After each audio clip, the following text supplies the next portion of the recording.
Informasi dari RRI Manado, RRI Gorontalo, RRI Tahuna, dan RRI Talaut dalam Lintas Magota.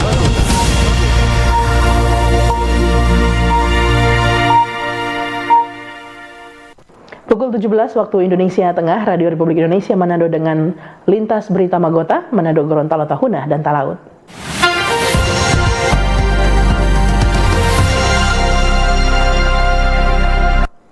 Kita berjumpa dalam Lintas Magota edisi Anda mendengarkan di kesempatan hari ini Selasa 23 Desember 2025 bersama saya Priscila Balebu. Kita ikuti informasi dari RRI Manado. H-3 Nataru di Manado, aktivitas belanja masyarakat tergolong tinggi. Sejumlah pertokoan pun dipadati masyarakat. H-3 Natal dan Tahun Baru atau Nataru, aktivitas masyarakat di Manado, tepatnya di pusat perbelanjaan pusat kota mulai mengalami peningkatan. Di sejumlah toko baju pun kepadatan berbelanja mulai nampak. Roy Lai, supervisor toko Roberta, menyebut meski mulai padat namun jumlahnya berbanding dengan Nataru sebelumnya. Kalau yang momen-momen kayak momen dekat hari raya ya beginilah, agak padat-padat lambai gitu. Peningkatan sih Pak. Kalau soalnya lihat dari dia punya jumlah transaksi kan ketahuan juga ada peningkatan. Pengamanan pun disiagakan oleh petugas kepolisian mengantisipasi gangguan Kantipmas dan kepadatan kendaraan. Dikatakan Kepala Pos Pengamanan Operasi Lilin Nataru Polresta Manado, Ibtu Imade Darsana di Pasar 45. Kalau di hari H-3 hari ini memang peningkatan cukup drastis, yaitu dari aktivitas masyarakat yang berbelanja, terutama yang dari luar-luar banyak. Kemudian juga kebetulan hari H-3 ini hari kapal, jadi arus lalu lintas meningkat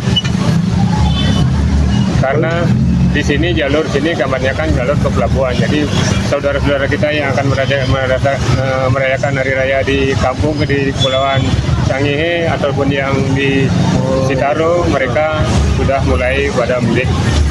Lain halnya pedagang baju di emperan pusat kota mengakui meski banyak masyarakat berbelanja tetapi penjualan bajunya sepi sehingga mempengaruhi terkait dengan keuntungan atau omset yang didapat.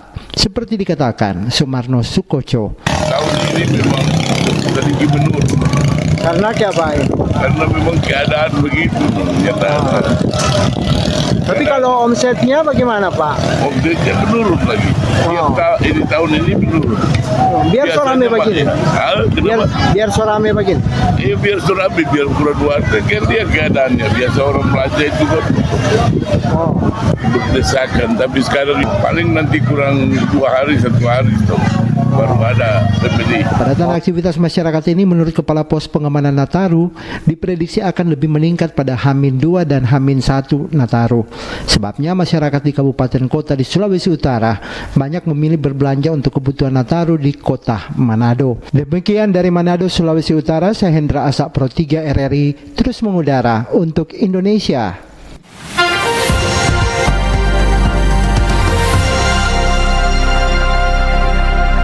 Sementara itu untuk stok bahan pokok jelang Natal di Pasar Air Madidi stabil meski harga telur dan bawang merah mengalami kenaikan.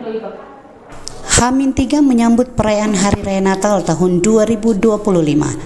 Harga bahan pokok berupa telur ayam ras masih kokoh bertahan di level Rp72.000 per baki.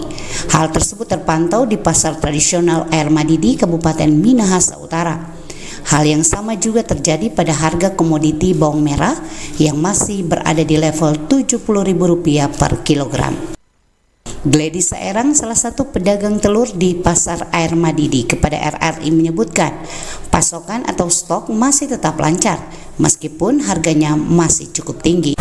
Dulu harga telur itu 55 dan 57, tapi sekarang harga telur itu 72. Harganya memang lebih tinggi mungkin karena orang-orang lebih habis, tapi antusias masyarakat untuk membeli telur tetap banyak. Sejumlah bahan pokok juga bisa ditemui di pasar tradisional ini, di antaranya minyak goreng curah Rp20.000 per kilogram. Cabai rawit bervariasi dari Rp55.000 hingga Rp60.000 per kilogram dan Rp65.000 jika sudah dibersihkan. Bawang putih Rp40.000 per kilogram, daging ayam Rp70.000 per ekor, dan untuk daging babi ada di level Rp90.000 per kilogram. Untuk beras Pulo Rp19.000 per kilogram, beras Superwin Rp14.000 per kilogram dan Rp11.000 per liter.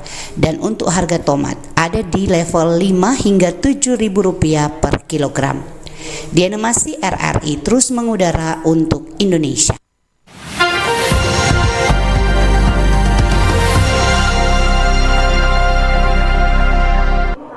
Selanjutnya kita ikuti informasi dari RRI Gorontalo.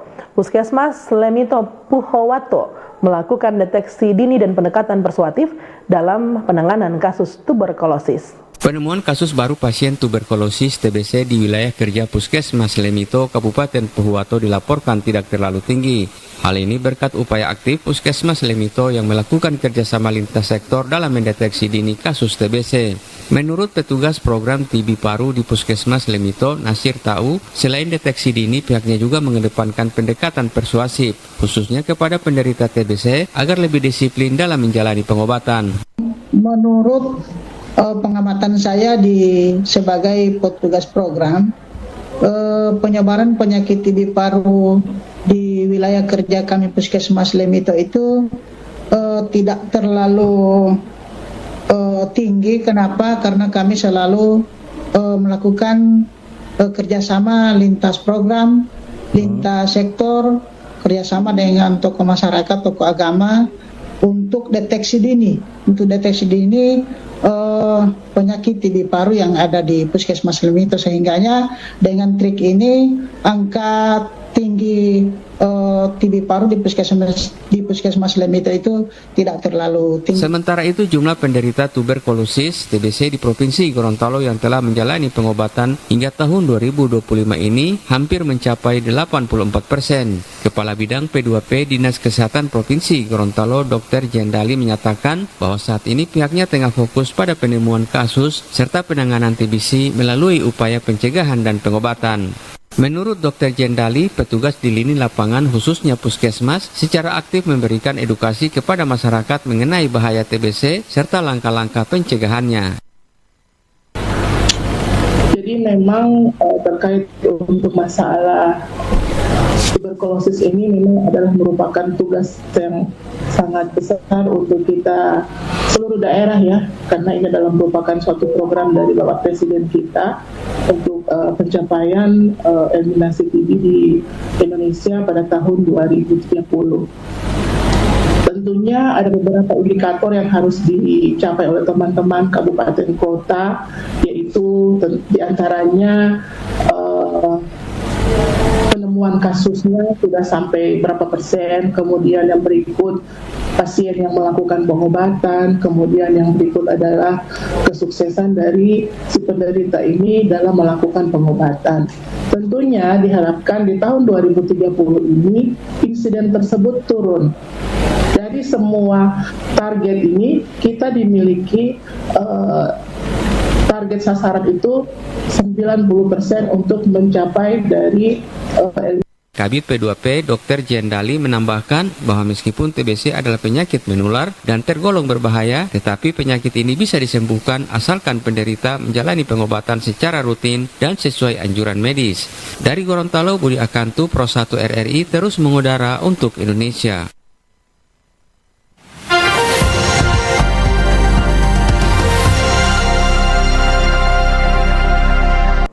Kita ke informasi selanjutnya. Dinas Lingkungan Hidup dan Kehutanan Provinsi Gorontalo terus memperkuat komitmen dalam upaya pengurangan emisi gas rumah kaca melalui pelaksanaan workshop strategi pengurangan emisi.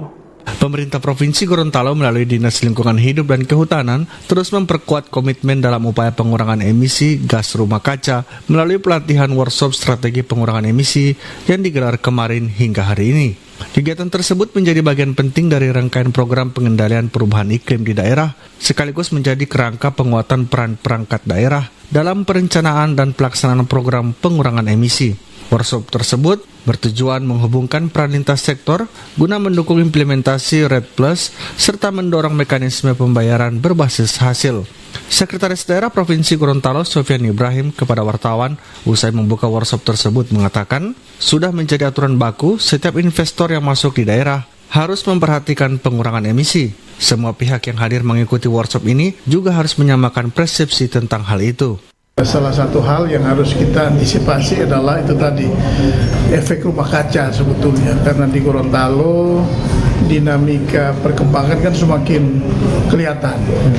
Investasi semakin banyak, infrastruktur dibangun juga semakin banyak dan lain-lain, sehingga kita berharap ke depan pembangunan itu berjalan on the track saya kira, dan harus dibarengi dengan tadi upaya untuk menjaga lingkungan hidup kita, sehingga walaupun pembangunan dijalankan tetapi aspek-aspek lingkungan saya kira itu harus diperhatikan, sehingga pembangunan yang berkelanjutan, pembangunan yang berbasis lingkungan harus kita jaga. Senada dengan hal ini, Kepala DLHK Provinsi Gorontalo, Faisal Lamakaraka mengatakan penyatuan persepsi antar lintas sektor penting diwujudkan. Beberapa sektor yang menjadi fokus seperti pertanian, perhubungan yang berkaitan dengan pengurangan emisi. Kegiatan pokoknya menyangkut perubahan iklim, terutama di dalam hal menekan angka emisi untuk Provinsi Gorontalo. Tentu kita banyak melakukan konsolidasi tentang penyatuan persepsi, penyatuan paham dengan komponen OPD terkait dalam rangka bagaimana kita agar memahami secara bersama menekan angka emisi gas rumah kaca di Provinsi Gorontalo. Antara lain di sektor pertanian. Di sektor pertanian apa nantinya yang harus dilakukan oleh teman-teman sektor pertanian. Begitu pula halnya dengan perhubungan, apa yang dilakukan oleh teman-teman. Nah, kita sepakat di saat mana kita berbuat apa itu yang harus kita jelas. Para peserta workshop membahas strategi pengurangan emisi yang terintegrasi, mulai dari sektor kehutanan, tata kelola lahan, hingga penguatan kapasitas sumber daya manusia di tingkat daerah. Para peserta merumuskan rekomendasi yang akan disampaikan hingga ke pemerintah pusat. Taufik Usman, Pro 1 RRI, terus mengudara untuk Indonesia. Lintas Magota, Manado, Gorontalo, Tahuna, dan Talaut.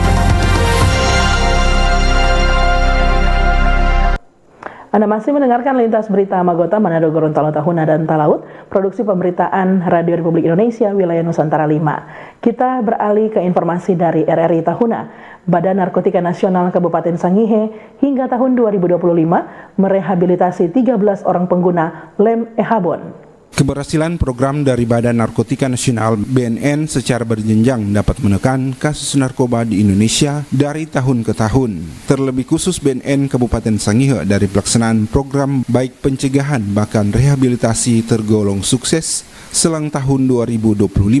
Misalnya untuk program rehabilitasi di tahun 2025, BNN Sangihe berhasil merehabilitasi 13 pengguna narkoba terutama lem ehabon. Kepala BNN Kabupaten Sangihe Melan Manarat, Sarjana Hukum saat menggelar press release mengatakan bahwa walaupun hanya kasus lem ehabon yang mendominasi, tetapi langkah antisipasi dan koordinasi tetap dilakukan untuk menekan barang haram tersebut masuk di Sangihe. Kalau mau dibilang darurat ehabon, memang boleh dikatakan darurat ehabon karena untuk obat-obat memang sangat sedikit, tetapi kalau lem ehabon memang rata-rata lem ehabon kalau kami rehabilitasi. Ya mungkin karena harganya sangat murah atau cara dapatnya itu cukup mudah, makanya itu yang mereka pakai, mereka gunakan. Langkah antisipasi kami tetap melakukan koordinasi dengan pihak toko-toko yang ada di sekitar mereka. Kami berkoordinasi dengan pemerintah kampung, pemerintah desa untuk upaya pencegahan ini, penyebaran lem ehabon ini. Kalau memang ada toko-toko yang menjual, kami berkoordinasi dengan pemerintah kampung supaya menghimbau kepada toko-toko itu supaya jeli untuk melihat, untuk memberikan lem ehabon ini kepada anak-anak. Dalam program BNN Kabupaten Sangihe sendiri tahun 2025 tetap mendukung program strategis nasional melalui P4GN, yaitu pencegahan, pemberantasan, penyalahgunaan, dan peredaran gelap narkotika. Beberapa program yang dilaksanakan diantaranya sekolah dan desa bersih narkoba, desa atau sekolah bersinar, serta melibatkan semua stakeholder, mulai dari pemerintah daerah, masyarakat, dan pemangku kepentingan lainnya. Anton Lahaube melaporkan.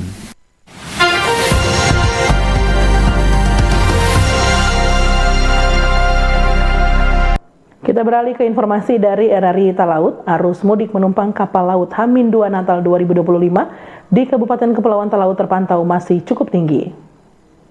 Memasuki H-2 menjelang Natal 2025, arus mudik penumpang kapal laut rute pelayaran Manado Talaut yang turun di 3 pelabuhan terpantau masih cukup tinggi.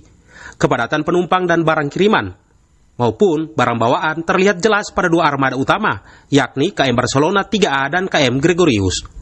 Pelaksana tugas Kepala Kantor Unit Penyelenggara Pelabuhan KUPP Kelas 3 Melongane, Cek Krisno Bawon Seet, Selasa 23 Desember pagi mengonfirmasi bahwa berdasarkan daftar manifest masing-masing kapal penumpang mengangkut sekitar 400 penumpang.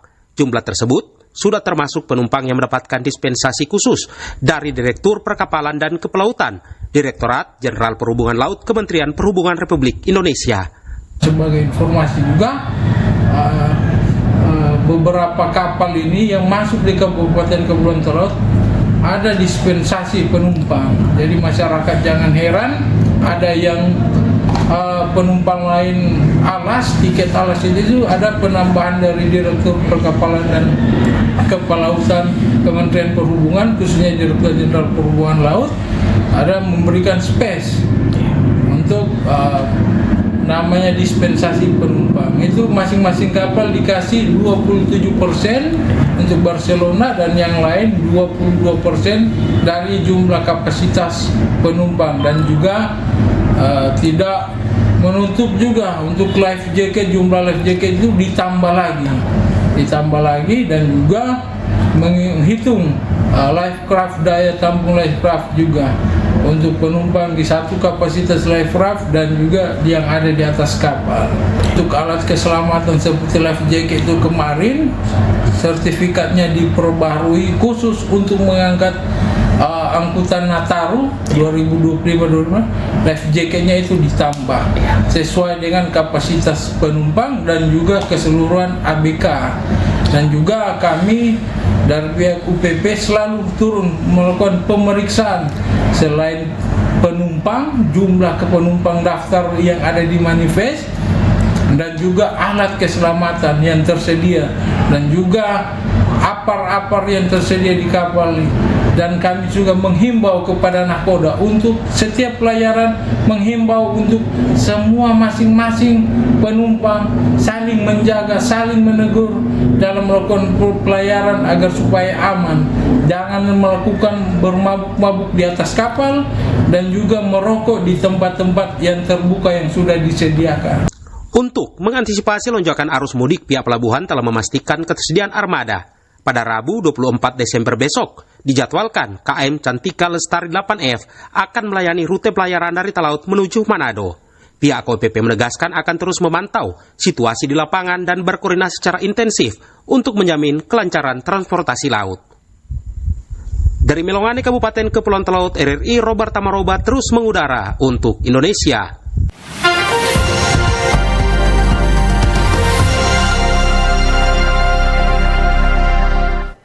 Informasi tersebut mengakhiri Lintas Magota edisi Selasa 23 Desember 2025.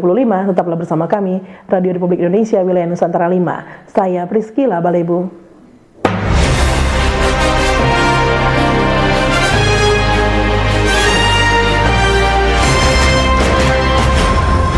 Demikian informasi dari RRI Manado, RRI Gorontalo, RRI Tahuna, dan RRI Talaut dalam Lintas Magota.